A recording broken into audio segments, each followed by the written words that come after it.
The mass line is a bond that is formed between the Communist Party and the masses of the working class, being completely attuned to the immediate needs and concerns of the workers and their conditions within society in order to understand what needs to be done to advance the class struggle within their country.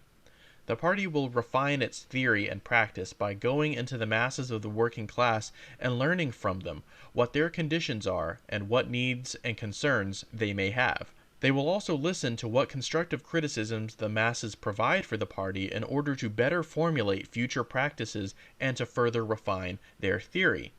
The mass line is the process of engaging the masses, learning from the masses, and using the experiential knowledge gained through this practice to address errors in organizing and to further integrate the party with the working class. It is through the mass line that the advanced sectors of the working class are empowered, and the rear is brought up through education into socialism. A communist party which maintains the mass line will always have the popular support of the working class. A party which abandons the mass line will descend into commandism, ultra-leftism, and bureaucracy, or will embrace Tailism, Right-Opportunism, or outright revisionism. Tailism and Right-Opportunism. Tailism is a tendency for some communist parties to not take action and to allow the workers themselves to lead the charge through spontaneous popular movements, which often lack the theoretical knowledge to correctly advance the class struggle on their own. This is known as movementism. The communists will then bring up the rear by supporting these popular spontaneous movements rather than guide them or unite them towards any meaningful gains. A vanguard is one who leads the charge, so therefore a communist party adopting movementism and tailism cannot be a vanguard party of the working class. There is also a means by which revisionism and right-opportunism is manifested by tailism. This is through the misapplication of the mass line. The right-opportunists will say that the party must follow the masses, but in doing so they do not mean the advanced, class-conscious workers, but rather the backwards, reactionary workers. They will advocate for the party to build a mass line with the elements of the working class who are reactionary, often those holding petty-bourgeois, chauvinistic, or bigoted perspectives. More will be discussed about right-opportunism in a future episode, but it is important to note here that when communists advocate for the mass line, they are not advocating for a party to adopt reactionary views of the most backward sectors of the working class. As previously stated, the backwards elements of the workers must be educated into socialism, while the advanced workers should be encouraged to join the party, and the mass line should be tailored to the advanced, while not going too far ahead as to alienate the party. Again, this concept is known as ultra-leftism. Neither should it embrace tailism by lagging too far behind and leave the workers on their own. The origin of the vanguard party and its integration into the masses.